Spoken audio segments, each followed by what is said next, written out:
श्री राम त्रयस्त्रिंश सर्ग। शूर्पणखा का रावण को फटकारना। उस समय शूर्पणखा श्री राम से तिरस्कृत होने के कारण बहुत दुखी थी। उसने मंत्रियों के बीच में बैठे हुए समस्त लोगों को रुलाने वाले रावण से अत्यंत कुपित होकर कठोर वाणी में कहा, राक्षस राज, तुम स्वेच्छाचारी और निरंकुश होकर विषय भोग में मतवाले हो रहे हो। तुम्हारे लिए घोर भय उत्पन्न हो गया है। तुम्हें इसकी जानकारी होनी चाहिए थी, किंतु तुम इसके विषय में कुछ नहीं जानते हो। जो राजा निम्न श्रेणी के भोगों में आसक्त हो स्वेच्छाचारी और लोभी हो जाता है, उसे मरकट की आग के समान हेय मानकर प्रजा उसका अधिक आदर नहीं करती है। जो राजा ठीक समय पर स्वयं ही अपने कार्यों का संपादन नहीं करता है, वह राज और उन कार्यों के साथ ही नष्ट हो जाता है। जो राज्य की देखभाल के लिए गुप्तचरों को नियुक्त नहीं करता है, प्रजाजनों को जिसका दर्शन दुर्लभ हो जाता है और कामिनी आदि भोगों में आसक्त होने के कारण अपनी स्वाधीनता खो बैठा है, ऐसे राजा को प्रजा दूर से ही त्याग देती है। ठीक उसी तरह जैसे हाथी नदी की कीचड़ से दूर ही रहते हैं। जो नरेश अपने राज्य के उस प्रांत की, जो अपनी ही असावधानी के कारण दूसरे के अधिकार में चला गया हो, रक्षा नहीं करते, उसे पुनः अपने अधिकार में नहीं लाते, वे समुद्र में डूबे हुए पर्वतों की भांति अपने अभ्युदय से प्रकाशित नहीं होते हैं।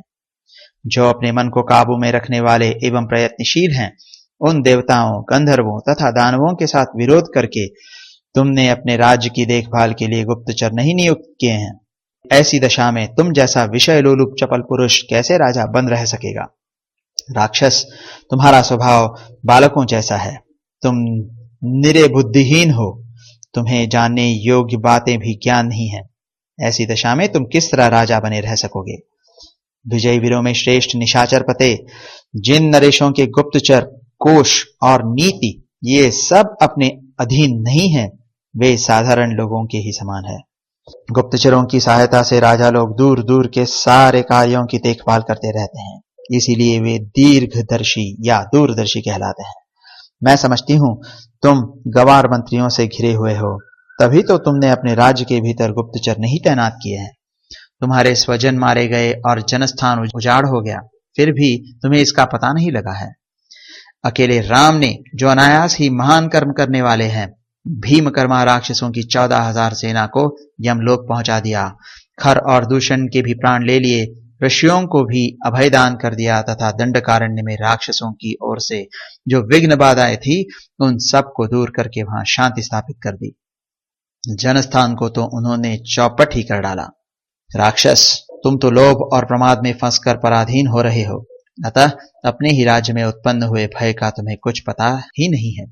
जो राजा कठोरतापूर्ण बर्ताव करता अथवा तीखे स्वभाव का परिचय देता है, सेवकों को बहुत कम वेतन देता है, प्रमाद में पड़ा और गर्व में भरा रहता है तथा स्वभाव से ही शठ होता है, उसके संकट में पड़ने पर भी प्राणी उसका साथ छोड़ देते हैं, उसकी सहायता के लिए आगे नहीं बढ़ते हैं।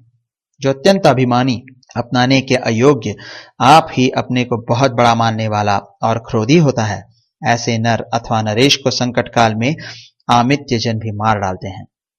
जो राजा अपने कर्तव्य का पालन अथवा करने योग्य कार्यों का संपादन नहीं करता तथा भय के अवसरों पर भयभीत एवं अपनी रक्षा के लिए सावधान नहीं होता, वह शीघ्र ही राज्य से भ्रष्ट एवं दीन होकर इस भूतल पर तिनकों के समान उपेक्षणीय हो जाता है।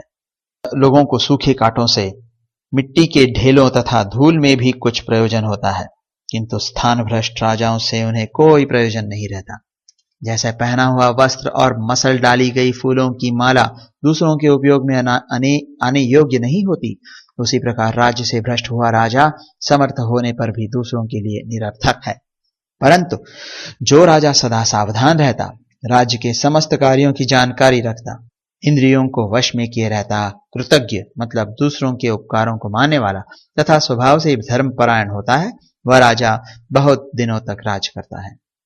जो स्थूल आंखों से तो सोता है, परंतु नीति की आंखों से सदा जगता रहता है तथा जिसके क्रोध और अनुग्रह का फल प्रत्यक्ष प्रकट होता है, उसी राजा की लोग पूजा करते हैं।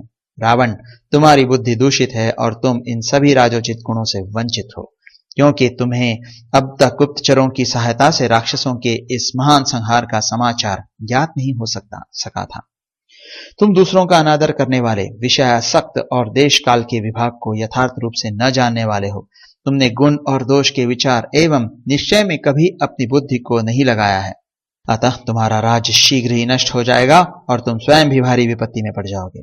शूर्पणखा के द्वारा कहे गए अपने दोषों पर बुद्धिपूर्वक विचार करके धन, अभिमान और बल से संपन्न वह निशाचर रावण बहुत देर तक सोच विचार एवं चिंता में पड़ा रहा।